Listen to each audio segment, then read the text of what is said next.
In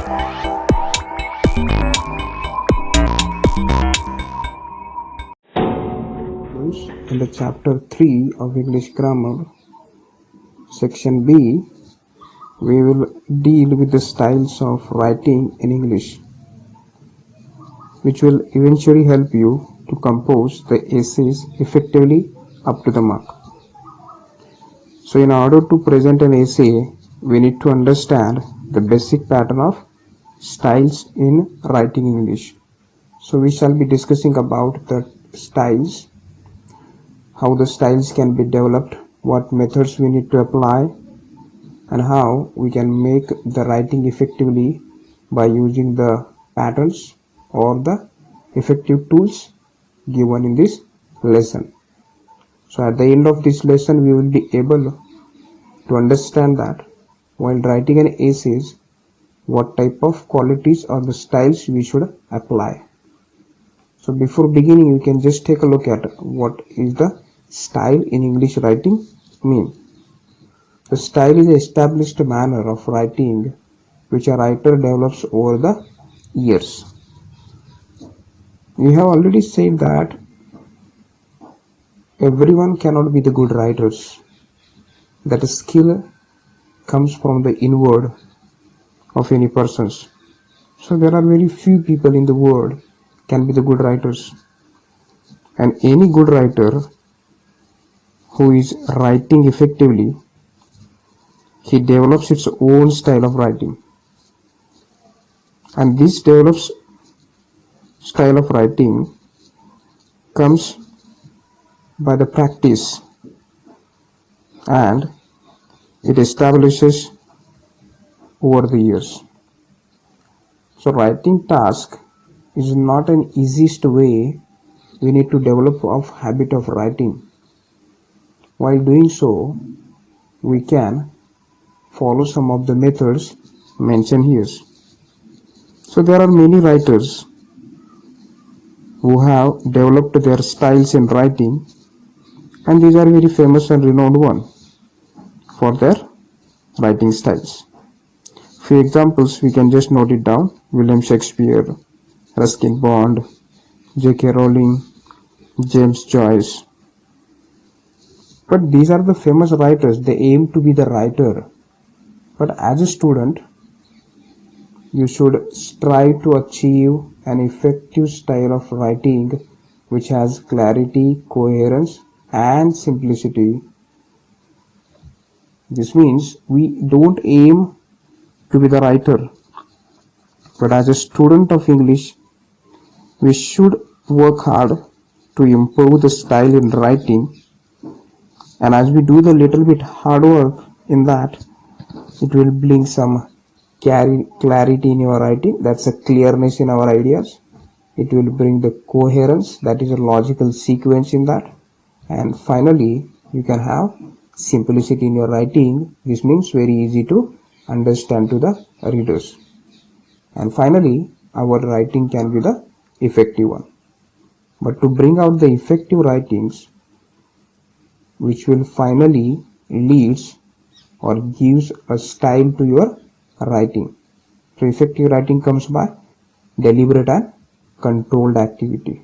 Deliberate in the sense careful or consideration. We need to be careful while choosing the language, and it has to be controlled, not the monotonous. So these two factors are very important to bring out the effective style of writing. So we need to take a look at some of the qualities of the good style of writing. There are some qualities mentioned. First one is accuracy. Now accuracy means the use of exact words to express the author's ideas. Means rather than having the very lengthy explanations, we can avoid the lengthy explanations and use the exact word in the sentence to bring the accuracy, because we must note down that as a student, when we write the essay for 20 marks in 300 to 350 words, we need to be very vigilant to use the exact words in our writing. That will automatically bring the accuracy. Second point we need to, which gives the quality to the good style, is clarity. The clarity with which the object is described. Whenever you are describing an object, it has to be very clear. So readers must not be confused when they read some sort of writing of yours. Persuasiveness, this means the compelling power of the writing on the reader. Compelling power, bring out the interest or attention of the reader. It must not be monotonous or for the sake of the writing which will not understand by the reader.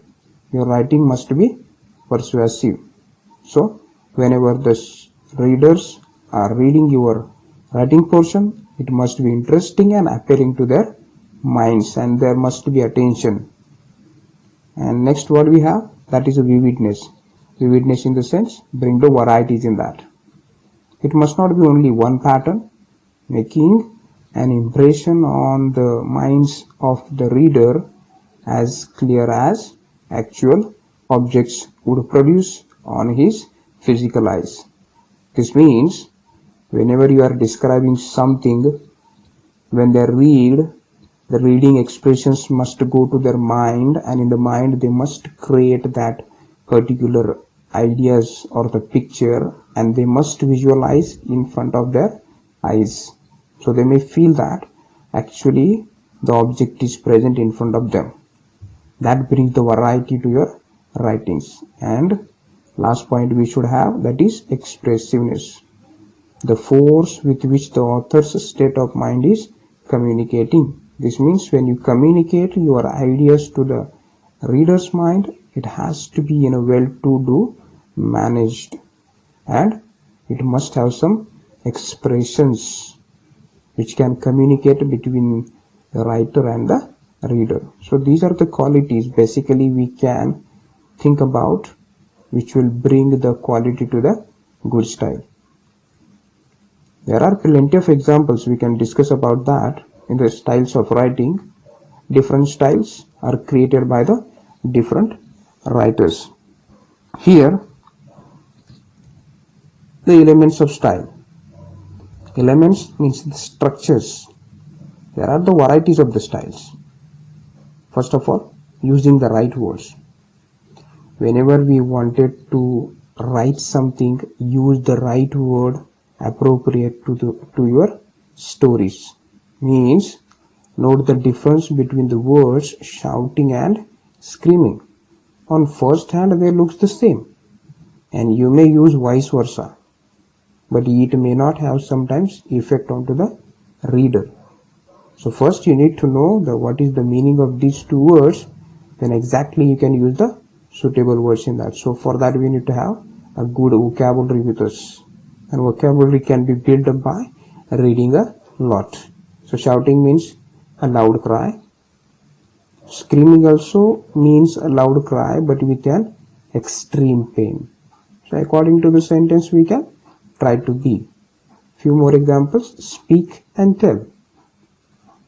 Second, scare and afraid. On first hand, this all looks same, but we need to be extra careful using a particular word in a particular sentence to bring out the effect. Using the suitable sentence structure.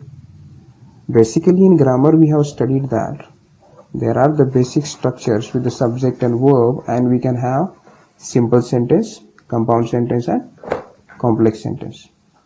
That is up to you that what type of sentence pattern you want to use, but it must be according to the choice of your writing.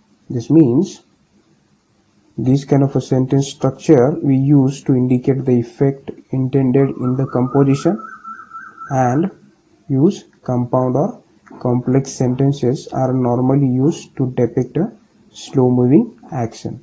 You wanted to gradually develop your writing, that is a slow writing, so we can use compound or complex sentence which can be very stretchable. One example, see, the man or the boy is my friend. Simple sentence. We can make it a compound or complex by making it a little bit stretched for showing the slow moving. How? The boy who is living near my school is my best friend. So we have made it here slow moving action. So many writers adopt this in order to make the writing of their or the development of writing in a slow manner. Look at the example given by the Charles Dickens from Hard Times. It was a town of red brick or of brick that would have been red if smoke and ash had allowed it. But as matters stood, it was a town of unnatural red and black brick, the painted face of a savage. Actually, this is the description of a town. It can be expressed only with the one sentence, that it was a town with the red and black bricks. But writer wanted to bring some slow moving effect, so he has used this style. But some writers use some another methods of writing in the sentence structures. These ones, they use short and abrupt sentences to help to build up suspense or excitements. Some wanted to bring some excitement and suspense into the writing and creativities, so they use some short and abrupt sentences. Look at this example. In misery, I stood there. The chief raised the knife. This automatically brings some excitement in ours when we read the sentence. Mercy, I cried. These are the few examples which will give you the idea that you can use the different elements of style and bring the good style effect. Examples of using the suitable sentence structures. Take a note of it by using compound and complex sentences. It has been taken from Emma, a novel written by Jane Austen. Emma Woodhouse, handsome, clever, and rich, with a comfortable home and happy disposition, seemed to unite one of the best blessings of existence, and had lived nearly 21 years in the world with very little to distress or vex her. This is the combination of the compound and complex sentence. It is a choice of writing by Jane Austen. At the same time, we can have one example of simple sentence mostly used by George Orwell in the novel 1984. Power is not a means, it is an end. It does not establish a dictatorship in order to safeguard a revolution. These are the different types of styles are developed by the authors by using the suitable